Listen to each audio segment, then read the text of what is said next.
Thank you. That concludes general questions, and apologies to those members I was unable to call. The next item of business is First Minister questions for party leaders. And the first question is from Malcolm Offord. Thank you, Presiding Officer. The internationally respected Institute of Chartered Accountants of Scotland has just stated that Scotland's income tax is overly complex and is making our economy less competitive. This mirrors reforms Scotland's policy position as set out in our recent manifesto.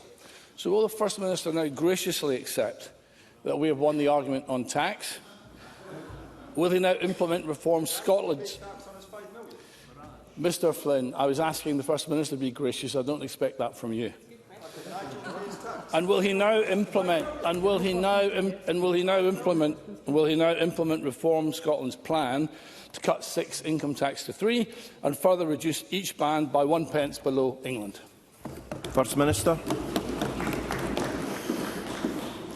Well, it's a daring and bold attempt from Lord Offord to try to get me to accept his point of view, but I'm afraid I will resist the temptation, because if I was to accept his point of view, I'd have to accept swingeing cuts in public expenditure, and I have no intention of doing that. Malcolm Offord. So, Presiding Officer, it is indeed early days in this 7th Holyrood Parliament. But in all the preliminary debates so far, there's been one dominant theme, just referred to by the First Minister, which is the demand to spend more money. Does the First Minister accept that if he wants more money for public services, he'll actually raise more tax revenue if he cuts tax rates to allow the economy to grow? First Minister. I don't accept that model, because I think the reality that Malcolm Offord puts to me is that to do what he wants to do would have to involve very significant immediate reductions in public expenditure, and that would be enormously damaging to people who rely on our public services. Now, Mr Offord is correct. These are early days in this Parliament, and as he knows, my party's manifesto set out a willingness to do a number of things on tax. First of all, not to increase the rates or to increase the number of bands. We also said that we would give an absolute commitment that the majority of taxpayers in Scotland would pay less in taxation than in the rest of the United Kingdom. And of course, that is our sustained position which we deliver, and it's important that we deliver that point. But we also said that over the course of the Parliament we would look for opportunities to simplify the tax system. As Mr Offord may have picked up from the comments I've been making publicly at the CBI event a couple of weeks ago, or at the Prosper conference this morning, where I laid the heaviest emphasis on the importance of the government taking the measures which we will take to encourage and motivate growth in the economy, because if we have a strong economy, we can have strong public services, and that's the social democratic contract I deliver to the people of Scotland. Malcolm Offord. So it is well proven around the world that too high taxes drive away the highest taxpayers. And we have a live example of this today. Nicola Sturgeon is a very wealthy Scot who has cut her tax burden by paying herself through dividends, thus avoiding PAYE and national insurance, and now moving to London to enjoy lower English taxes. So, does the First Minister agree that this point proves that Scotland's record-high taxes are driving away our most talented Scots? I mean, why on earth did she leave for at least not hearing the First Minister's cunning plan for a second independence referendum? Or is it simply she doesn't want to inhabit the same country as Stephen Flynn? First Minister. I think she'd be much happier to live in the same country as Stephen Flynn than the same country as Malcolm Offord and Reform. I think what I would say to Malcolm Offord is just to refer him to, on the issue of tax, to some of the assessment of his own tax plans. And the Institute for Fiscal Studies described Reform's taxation and spending plans as not fiscally credible. Now, that is essentially a summary of what I've just been saying to Malcolm Offord, that the tax plans that he has put forward will have the effect of dramatically reducing the investment available for public expenditure. Now, I'm all for a vigorous debate in this Parliament about the priorities that we've got to take forward. But I've listened to some of Mr Alford's colleagues over the course of the last few days and weeks, and I've heard a number of calls for there to be more expenditure undertaken. More money for local government was one of the things that I heard the other day. More money for the health service was what I heard. Well, we cannot have a realistic debate about priorities if Reform are saying on the one hand, cut taxes by £2 billion and spend more on health and local government. These two statements are completely and utterly incompatible, and that's why the IFS says that Reform's plans are simply fiscally incredible. Anna Sarwar.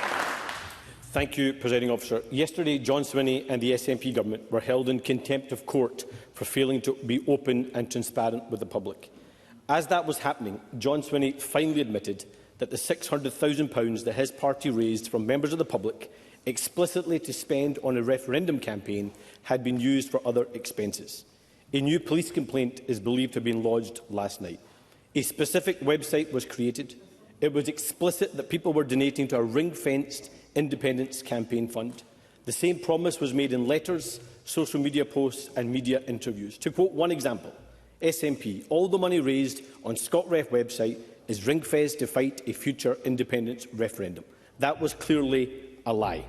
Will the First Minister now apologise to all those members of the public whose hard-earned cash his party took on false pretences, and will he, unlike Nicola Sturgeon, fully cooperate with any new police investigation? First Minister. Presiding Officer, what I said yesterday was nothing different to what the Scottish National Party said in 2021. So I think Mr Sarwar's got to do a wee bit of a check of his press cuts before he tries to put that into his comments. I don't think it will be a surprise to members of the public that the Scottish National Party and John Swinney believe in Scottish independence. We raise money to deliver Scottish independence, and we've got every intention of delivering Scottish independence. Anna Sarwar. Presiding Officer, there are really serious questions here. Peter Murrell has pled guilty to embezzling £400,000. It has now become clear he did much of this by falsifying receipts on many occasions, pretending they were legitimate business costs. Political parties, like businesses, are able to claim back VAT on purchases relating to operating costs. That means fraudulent purchases recorded by the SNP using phony receipts may have been included in any reclaimed VAT. For example, the £124,000 camper van recorded in the system as a van will be subject to 20% VAT. The £3,000 robotic lawnmower recorded as legal fees will be subject to VAT. Or the ridiculous luxury egg poacher recorded as an Ethernet cable will be subject to VAT, all potentially illegally reclaimed from HMRC. Today, we have written to His Majesty's Revenue and Customs asking them to launch a full investigation into the potential defrauding of the public purse. So can I ask John Swinney, would he welcome this investigation, and will he launch his own audit so we can make sure that any misused public money can be recouped? First Minister. Let me help Mr Sarwar out with an update on information. The issues in relation to the implications of Peter Murrell's admission of guilt about the embezzlement of Scottish National Party funds does have potential implications in relation to the payment of taxation. That's why the Scottish National Party has already opened up discussions with His Majesty's Revenue and Customs on exactly that point, so that we proactively, in making sure that we deliver the highest standards of financial governance, which is exactly what I preside over, is taken forward at our own request with His Majesty's Revenue and Customs. Anna Sarwar. Can I thank John Swinney for accepting that there could potentially be illegal reclaiming of VAT from HMRC, meaning potential misuse of public money that should not have been claimed because of the fraudulent receipts issued by Peter Murrell. But that also demonstrates that this is the biggest political and financial scandal in the history of the Scottish Parliament, and it goes far beyond the crimes of Peter Murrell. So John Swinney won't get away with the same approach, a culture of secrecy, cover-up and deflection that led to the situation in the first place. Operation Branchform dragged on for almost 4 years. It consumed huge amounts of police time. It cost the taxpayer at least £2.7 million. It has raised profound questions about transparency and accountability at the heart of government. It has brought further scrutiny on the dual role of the Lord Advocate. It has raised issues for the governing party of this country with the misuse of £600,000 of supporters' money, and now there is an acceptance that there is a possible defrauding of public money and HMRC. So my question is this. It is beyond doubt that there should be a parliamentary inquiry. So will John Swinney now finally back that inquiry, or will it require further arrests for the public to get the truth? First Minister. In the course of that rambling explanation from Mr Sarwar, he said that there had been an extraordinary amount of time and resource spent on a police investigation. There has been. There had to be, because my party was the victim of criminal embezzlement by somebody that was trusted in my party. So that investigation had to take place. But what Mr Sarwar now wants to do is to have another investigation, because I presume he didn't like the outcome of the last investigation because it didn't suit the priorities that he's setting out. Now, last night I convened a meeting of my party's National Executive Committee to make sure that we could take the action necessary to address the implications of the conviction of Peter Murrell. We agreed unanimously to act to secure the party's interests by instructing our solicitors to begin action in court to recover the money that's been stolen from us. We have significantly improved our financial procedures and controls over the last few years. I've taken strong action to make sure that we have effective financial management in the Scottish National Party. We've put in place the measures to make sure that we have the highest standards. We've had a police investigation. There can be no higher and more forensic investigation than a police investigation, and I therefore do not support the establishment of a parliamentary inquiry, because we've had an investigation and it convicted somebody for embezzling from my party's funds. Ross Greer. Thank you, Presiding Officer. This week marks the start of Pride Month. Pride isn't just a celebration of our LGBTQ community, it's a protest, and it's clear why protest is still needed. A decade ago, the UK consistently came top of the list for LGBTQ rights in Europe. Today, we've fallen to 22nd place. That's primarily the result of the vicious wave of transphobia that's been unleashed in recent years, but the attacks on our whole community are escalating. One of the many shameful stains on the UK's record is the failure to ban the form of torture known as conversion therapy. The First Minister promised a ban on so-called conversion therapy in Scotland within a year of the election if the UK government failed to bring forward its own bill. As it stands, Labour have repeatedly promised to bring forward that bill but failed to do so. So will the First Minister take this opportunity during Pride Month to confirm that he will fulfil his promise to LGBTQ Scots? Will his programme for government include a ban on so-called conversion therapy? First Minister. First of all, President Officer, let me associate myself with the substance of Mr Greer's comments about his concern about the erosion of the position of the LGBTQ community and express my solidarity with the community to ensure that the rights of the community are protected at all times and that they are asserted. In relation to the question of a ban on conversion therapy, my party's manifesto said that we would embark, first of all, on dialogue with the United Kingdom Government to establish their intentions and to try to seek common purpose. Samita Kumar, the Minister for Equalities, has sought that dialogue with the United Kingdom Government, and of course we will update Parliament on the implications of that dialogue, which of course relates to the specific question that Mr Greer has put to me. Ross Greer. Thank you. I thank the First Minister for his solidarity. I, of course, want, and the Scottish Greens want, to see a UK-wide ban on this form of torture, but the UK Government has made this promise over and over, and it's still not introduced that bill. If they fail to do so again, I would expect to see this in the Scottish Government's programme in September. Turning to a different matter entirely, though, I was pleased during the election campaign to meet people across the Highlands and Islands who are now saving a fortune thanks to the £2 bus fare cap that the Scottish Greens secured through negotiations with the government. Someone commuting from Elgin to Inverness today is saving £17 a day on that journey. Expanding the £2 cap nationwide was in the Green and the SNP manifestos at the election. In our case, is a transitional step towards universal free bus travel. With the school holidays coming up and families looking for affordable days out with the cost of petrol skyrocketing, expanding that cap should be a top priority for the government. Does the First Minister agree with the Scottish Greens that more families should be able to enjoy £2 bus fares this summer?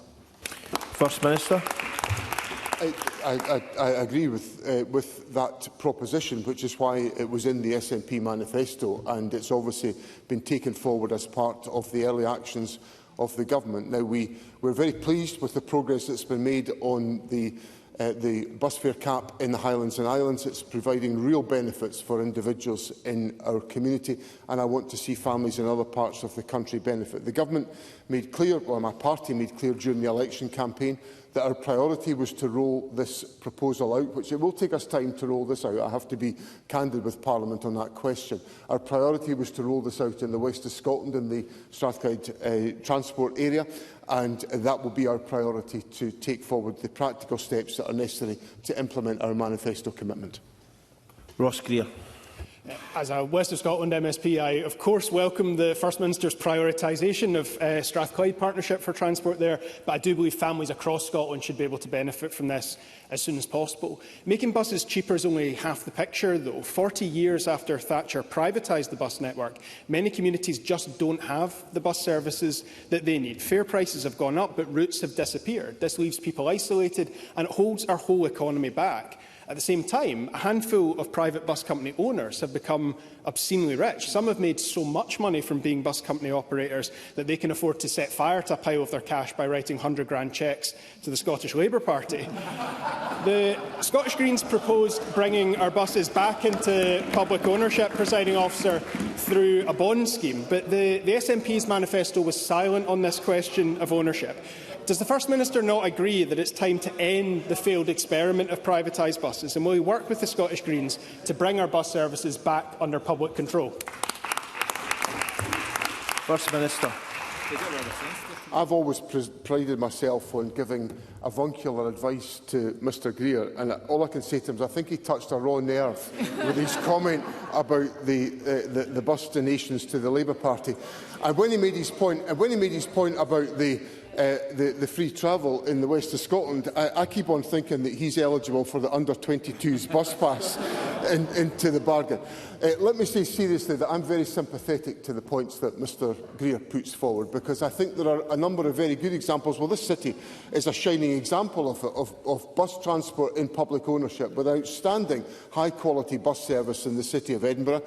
I'm full of admiration for the work that Highland Council is undertaking, where many, many more services have been brought in under public ownership and public control. So the legislative framework is in place to enable that to be the case, and we will want to work with local authorities to try to advance these propositions, because I do think that would be in the public interest. Of course, we can take steps to make public transport more affordable and more sustainable through the steps that we propose with the £2 bus cap and bus fare cap, and I look forward to engaging, as does the Deputy First Minister, with the Greens on these questions in relation to the financial priorities of the Government. Russell Finlay. Thank you, Presiding Officer. Peter Murrell stole at least £400,000 from the SNP, and he simply couldn't have done this without the protection of his wife, Nicola Sturgeon, and his childhood friend, John Swinney. During this crime spree, the SNP was in receipt of more than £10 million of taxpayers' money. I don't know if Stephen Flynn's cheering me on or heckling me. He's probably cheering me on, keeping his eye on the prize. Last week, John Swinney told me that no public money had been stolen. But Mr Swinney also spent years denying the disappearance of ring-fenced independence funds, until yesterday, when he suddenly changed his story. So is John Swinney still 100% sure that Peter Murrell didn't get his sticky fingers on any public money. First Minister. I stand by the comments that I made last week to Russell Finlay. He may have noticed a quote from the Electoral Commission last week, who said that the SNP receive policy development grants as set out in law. Parties have to report on their use of the grant and have that grant expenditure independently audited. The Commission checks carefully that the grant is spent correctly. The SNP have provided those audits. We've checked them and we've seen no evidence of misuse of policy development grant funds. If there is evidence of any misuse, the Commission will take appropriate action to safeguard public money. Now, those are the words of the Independent Electoral Commission. The police have carried out an extensive investigation and have found nothing to substantiate the abuse that has come from Russell Finlay today. And all I would say to Russell Finlay, as he's complaining about Stephen Flynn barracking him, and he's just barracking me. So I suggest that Mr Finlay should learn some lessons from what he's gone on about in his contributions. But let me just say this to Russell Finlay. Russell Finlay has spent years coming here, abusing me, denigrating... Excuse me, let's hear the First Minister respond. And Mr Russell, you shouldn't heckle a question you yourself have asked when someone's trying to answer it. First Minister. Denigrating my personal integrity and my personal reputation. And I would just point Mr Finlay to the outcome of the election, where the people of my constituency had the opportunity to reject me, having listened to everything that Russell Finlay and everything that his sidekick piled out about me in my constituency, and the Conservatives took another hammering in Perthshire North, not for the first time, for the 7th time in this Parliament, so people don't listen to Russell Finlay and the Tories.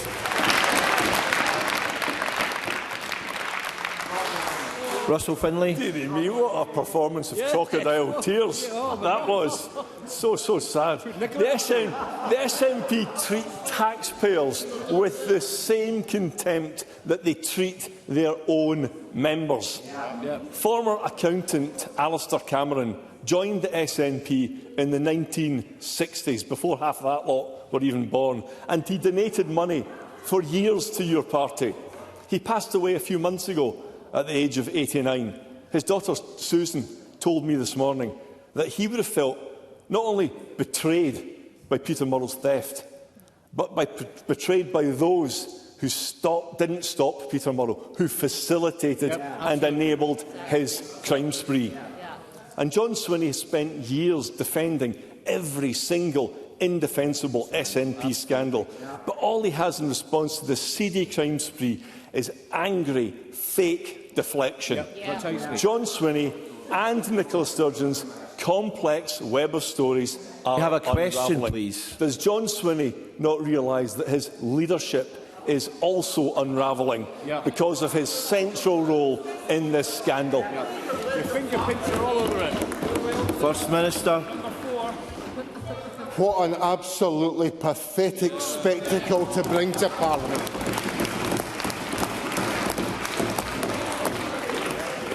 My leadership was on the line on the general election on the 7th of May. It was paraded by every one of my political rivals, Mr Sawar, Mr Finlay, week after week, questioning my integrity, so it was on the line. And the people of Scotland sent me in here to lead this country, to lead this government. I lead it with privilege and with pride, and I'll always serve the people of Scotland. And Mr Sawar and Mr Finlay will always remain on the back benches, sent out there with a ringing message from the people of Scotland. They're not listening to either of them.